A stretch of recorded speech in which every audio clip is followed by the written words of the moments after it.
kapitulli i 11 nga paragrafi 8, vëllezër dhe motra. Hebrejvet, kapitulli 11, paragrafi 8.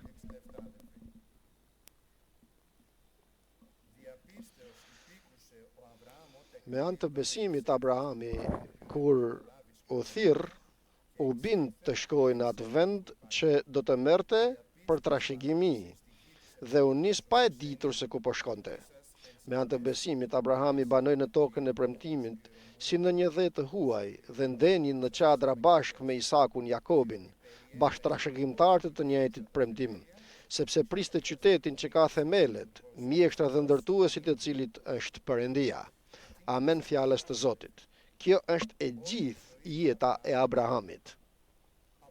E gjithë jeta e Abrahamit, që kur Perëndia i dha premtimet, duke i thënë dil prej vendit tënd dhe nga farefisi yt, dhe shkon në një vend që unë kam për të treguar, i thot Perëndia, nuk e dinte atë vend akoma Abrahami. E gjithë jeta e tij ishte paragrafi që thot prit, sepse priti. Gjithë jeta e Abrahamit ishte kjo fjala që prit. Çfarë priste Abrahami? Që të shkonin në punë të mirë, që të shkojë mirë familja e tij. Gjëra të mira mbase priste po të ishte kështu. Apo të shoh gjërat e kësaj bote. Kishte para. Kishte atë kohë pasuri të madhe. Pasuritë atëherë ishin gjëja e gjallë, që kishin shërptor dhe shërptore, por asgjë nga këto që kishte nuk ja kishte vjedhur zemrën, por zemra e tij ishte në atë që të pris, që të pres. Presim edhe ne. Presim edhe ne qytetin që ka themelet. Këtë priste, vëllezër dhe motra. Shof vetën time që nuk pres gjithmonë këtë, por Zoti don që këtë të presim. Atë të pres shpirti jon, qytetin që krijues i tij dhe teknik dhe ndërtues i tij është vetë Perëndia. Dhe na thot tek zbulesa Zoti, dhe pash qiell të ri dhe tokë të re, qielli i parë dhe toka e parë ikën, i tregon Zoti pra Gjonit në ekstaz. Dhe unë Gjona pash qytetin e ri që zbriste nga qielli, i përgatitur si një nuse e stolitur për burrin e saj, dhe dëgjova zë të madh nga qielli, që thoshte ja tabernakulli i Perëndisë me njerëzit, dhe ai do të banojë me ta dhe ata do të jenë populli i tij dhe vetë Perëndia do të jetë bashkë me ta Perëndi i tyre. Dhe Perëndia do të thajë çdo lot nga sytë e tyre, dhe vdekja nuk do të jetë më as breng, as klithma, as mundim, as gjëra të mëparshme, sepse shkuan. Dhe ai që rrinte mbi fron tha, ja, unë i bëj të gjitha gjërat të reja. Aleluja. Këtë presim. Këtë presim. Ky është fundi, vëllezër dhe motra. Dhe e them përsëri, i krishteri që nuk ka këtë qëllim në jetën e tij, çdo ditë rrezikohet të bjerë në kurthin e djallit. Nga njëra anë priste qytetin, dhe nga ana tjetër Abrahami, pa e ditur se ku shkonte, banonte në për qadra. Banonte në qadra. Nuk ndërtoi për veten e tij një shtëpi që të banoj, dhe me këtë mënyrë donte të tregonte se nuk jam i përhershëm në këtë tokë, por jam, sikur na thot fjala e Perëndis, i huaj dhe kalimtar në këtë tokë. Gjërat e botës të gjitha do të ikin. Për shumë pak kohë, do të zhduken të gjitha, do të humbasin. Të gjitha ato që mund të mrekullohemi duke i parë, do të humbin, do të mbeten në përjetësi, të paprishmet. Dhe çfarë do të marrim me vete? Asgjë. Dhe do të shohim të dashurin e shpirtit tonë të takojmë në qiell. Për këtë arsye, këshilla e frymës të shenjtë është të thotë shif fundin. Përgatitja jon preket prej dy gjërave, dhe ky besoj se është mesazhi. Shif fundin dhe jeto në qadra. Dy gjendje të njëkohshme. Shif fundin për jeto ose jeto në qadra.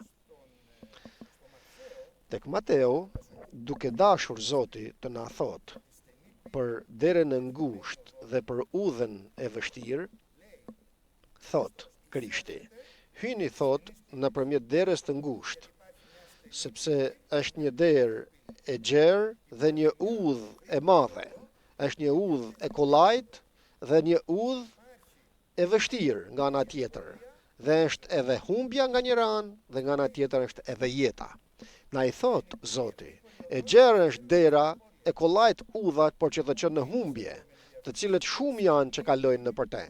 Kurse dera e ngushtë dhe udha e vështirë të çojnë në jetë dhe janë pak ato që e gjejnë. Pra çfarë na shef, na tregon këtu?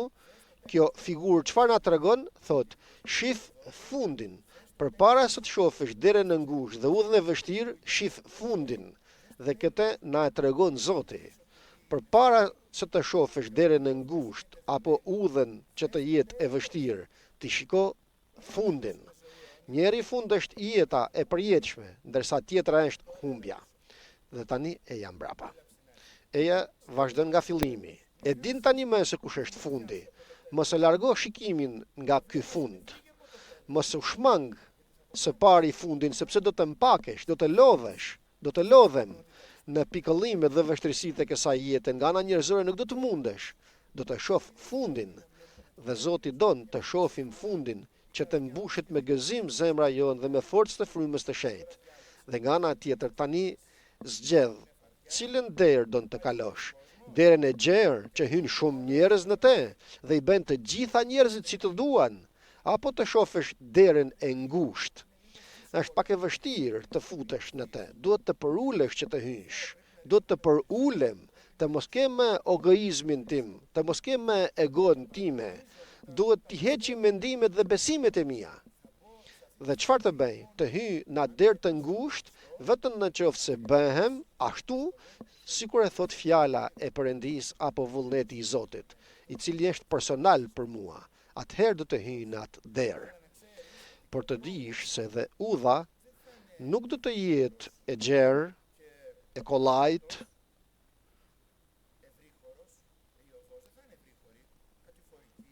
që të jetë pak dyshez, të ecësh në te pa u lodhur, por jo, kjo udhë do të jetë e vështirë, do të jetë e ngushtë dera dhe e vështirë udha, pra do të kesh pikëllime, do të kesh betejë të kalosh, do të kesh luftë të bësh. Do të kesh luftë të bësh kundër mishit tënd, kundër vetes sate dhe kundër djallit patjetër.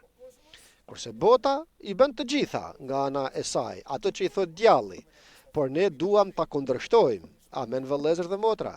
Duhet të luftojmë për këtë. Për këtë arsye është udhë e vështirë dhe do të dëgjosh edhe akuzat e njerëzve, mangësitë e njerëzve, a heretik është ky është kështu, tjetri është ndryshe, ky nuk thot gënjeshtra sikur ne, ky nuk bën mëkatin sikur ne, dhe mund të tallë bota me këtë.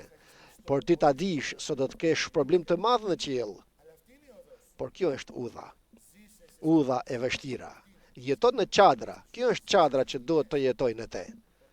Fundin ta shoh, jetën e përjetshme. Kurse në një shëmbëltyr tjetër që tha Zoti në shëmbëltyrën e thesarit të fshehur, ju kujtohet që thot, është mbretëria e qiejvet që i ngjan një thesari të fshehur në Ar, në një vend, ku një njeri e gjeti këtë thesar dhe prej gëzimit që e gjeti, e mori e fshehu dhe shkoi dhe shiti të gjitha sa kishte për të blerat tokë. Pra një njeri po ecte dhe pa pritur në atë Ar gjen një thesar.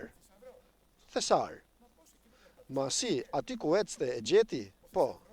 Thesari kështu përpara ti u gjend? Po. Krishtin ku e gjetëm vëllezër? Në udhën e jetës sonë e gjetëm. Pa pritur gjetëm një thesar, Krishtin. Ky është thesari, mbretëria e qiejvet. Por a është tani Krishti dhe mbretëria e qiejvet thesar për mua dhe për ty? Përgjigju vetës sate dhe ti përgjigjem vetës time dhe t'ju them diçka nga veprat që bëjmë dhe nga të gjitha sa sillemi në të përditshmën tonë, mund ta kuptojmë që të jemi të ndërgjegjshëm përpara Perëndis. Nëse me të vërtet mbretëria e qiejve është një thesar në jetën time. E gjeti ky njeri pra këtë thesar, nuk mund ta merrte, nuk mund ta merrte që ta kishte të tijen. Por çfarë duhej? Do të blente tokën që ta merrte. Çfarë bëri? E fshehu thesarin, e fshehu. Thot ky thesar është imi. Është i yti Krishti. Aleluja. Është i imi Krishti, është Perëndia im. Ma është edhe Perëndi i motrës, i vëllait, i të gjithëve. Po, por është edhe imi, është i imi. E dua Krishtin, e dua Zotin, e dua mbretërinë e qiejvet. Dua përqafimin e tij. Kur të jem i pa shpresë, dua të më ngushëlloj. Kur të jem i pikëlluar, dua të më forcoj ngushëlluesi, fryma e shenjtë. Kur kam humbur, kur ka ikur toka nga këmbët, dua që Zoti të më lartësoj, të më forcoj. Aleluja, dhe të më jap krah të frymës të shenjtë që të fluturoj. Dhe kur të jemi dobët, atëherë të vi të më jap forcë. Këtë duam vëllezër dhe motra, Krishtin, Zotin ton. Kështu pra e fshehu thesarin që gjeti, dhe nga gëzimi që gjeti thesarin, shikoni, ky thesar për te i solli gëzim. Ç'është ajo që të sjell gëzim? Përgjigju vetes sate, edhe unë t'i përgjigjem vetes time.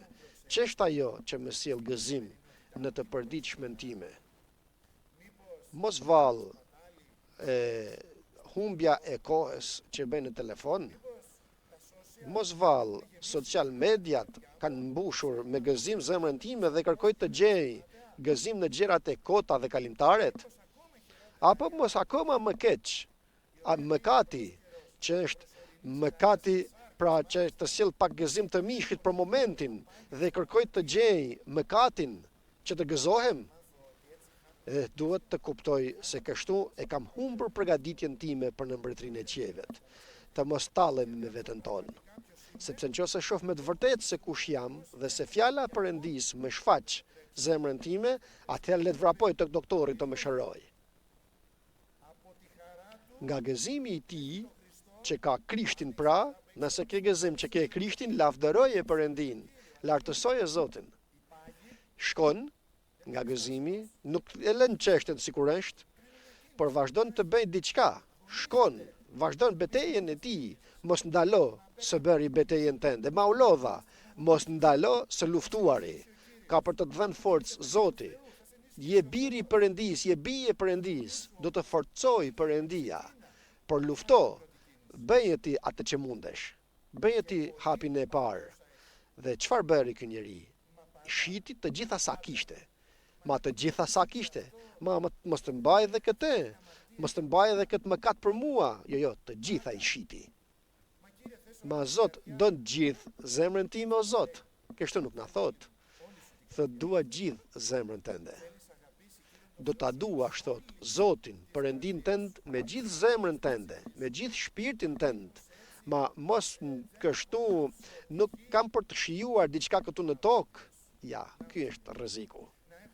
Ta kem një tryezë të përgatitur, një ushqim qiellor të bekuar këtu në tokë, një burim që gufon, frymë të shenjtë, dhe një fjalë të Perëndis të mbushur me ngushëllim dhe me përforcim, dhe të shkoj në për gropa të prishura për të gjetur ujrat të pista për të lagur pak buzët e mia.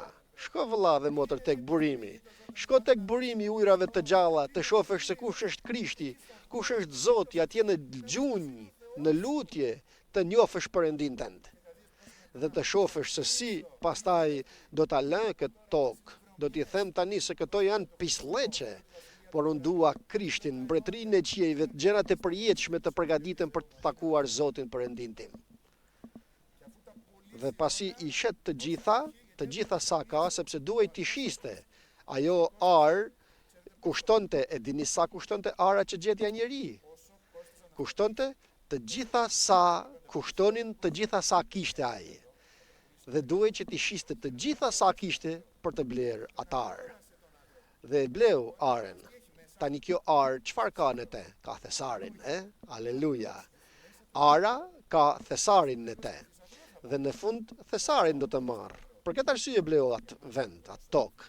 Dhe për ne, ara, ose toka, është mësimi i apostujve, thyrja e bukës, lutjet dhe bashkësia me njëri tjetrin. Në të gjitha këto na ka thënë Zoti se janë kufin ton, është ara jon. Por në këto ekziston pra thesari që është Krishti. Pra nga njëra anë thesari në fund dhe nga ana tjetër çadrat, do më thënë çfarë të thotë të jetojmë në çadra? Të shesim të gjitha sa kemi të jetës tonë. Dhe tek Hebrejt, tek kapitulli 12, përsëri të njëjtën gjë këshillon fjala e Perëndis duke thënë: shiko fundin dhe jeto nëpër çadra. Lexoj 2 paragrafet e parë të kapitullit të 12 tek Hebrejt. Prandaj edhe ne, duke qenë të rrethuar nga një erë kaq e madhe dëshmitaresh, të hedhim tej çdo barë dhe mëkat që na qarkon vazhdimisht, duke na joshur dhe të rendim me durim në udhën që është përpara nesh, duke drejtuar syt te Jezusi, kreu dhe plotësonësi i besimit, i cili për gëzimin që ishte përpara tij duroi kryqin, duke përçmuar fyrjen dhe ulën të djathën e fronit të Perëndis, i rrethuar pra nga një re dëshmitaresh, nga gjithë këto dëshmitarë që ishin në dhjatën e re dhe në dhjatën e vjetër, le të heqim çdo barr, t'i hedhim tutje. Si heqim barrat tona? Me anë të lutjes, me anë të përgjërimesh. Kam ngarkesa dhe barra në jetën time, shkoj në lutje, ja tregoj atit tim dhe atim qiellor që më sheh atje në fshehtësi, do të ma shpërblej në mënyrë të hapur, të dukshme. Përpara së gjithësh do të mbush me frymë të shenjtë.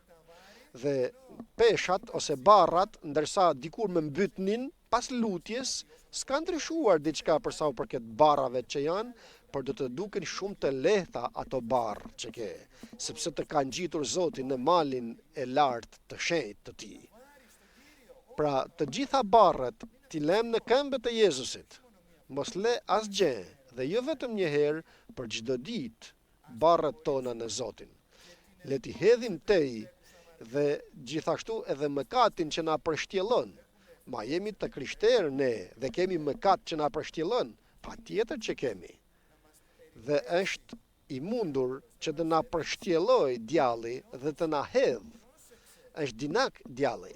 Kujdes, mbase nuk vjen me forcë të mëkatit fillimisht në jetën tënde, për pak nga pak, hap për hap, kur ti ta lësh veten tënde që ti lësh vend djallit. Jo, mos e lër djallin, mos i lër vend djallit, mos të jesh me botën. Mos të futesh në një zgjedh me të botës. Ma është njeri i mirë, ma është djali i mirë, ma është vajzë e mirë. Mos o fut në të njëjtën zgjedh me botën. Ky është kurthi i djallit, i cili në fund do të hedh poshtë.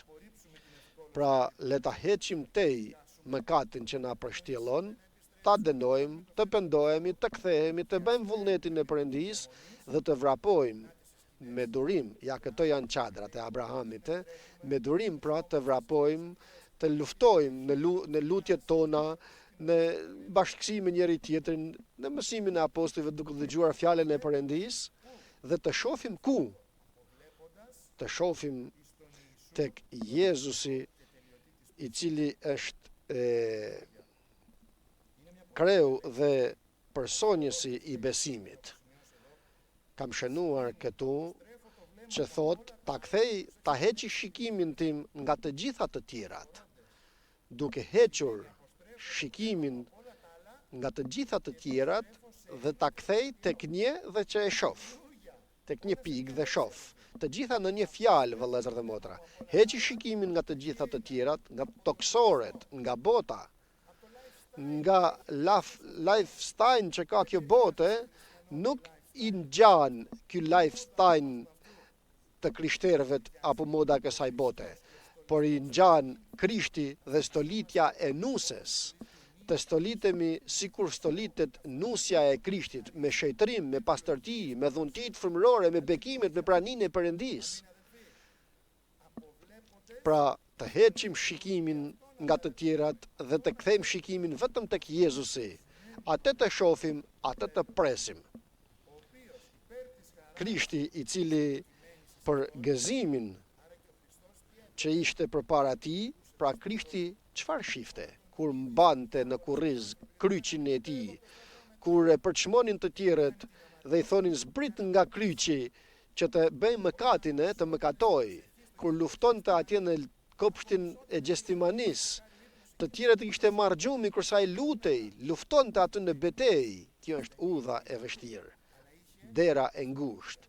Por në zemrën e tij kishte gëzimin e fundit që po priste, se do ta ringjallte Ati të tretën ditë. Dhe ne ka për të na ringjallur Ati, aleluja. Do të më ringjall Ati dhe do të gjendem atje pranë tij përsëri në të djathtë të tij për të ndërmjetësuar për njerëzit. Për këtë gëzim pra e duroj kryqin, duke përçmuar fyerjen dhe në fund u shfaqsua. Aleluja. Dhe ne do të na shfaqsoj Zoti nëse ecim në hapat e Krishtit. Të mos harrojmë vëllezër dhe motra, rrëmbimi i kishës. Rrëmbimi i kishës, ringjallja, aleluja, të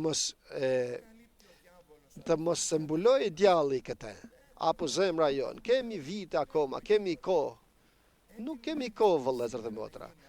Të jemi gati sot për të rrëmbimin e kishës. Sot, pa mbaruar predikimi akoma, të jemi gati të përgatitemi. A gëzohesh nëse vjen Zoti sot të na rrëmbej? Nëse nuk gëzohem dhe që kam diçka në zemrën time që do ta ndreqi, tani është momenti. Tani është koha, tani është dita e shpëtimit. Të kthehem dhe të përgatitem që ta takoj Zotin tim.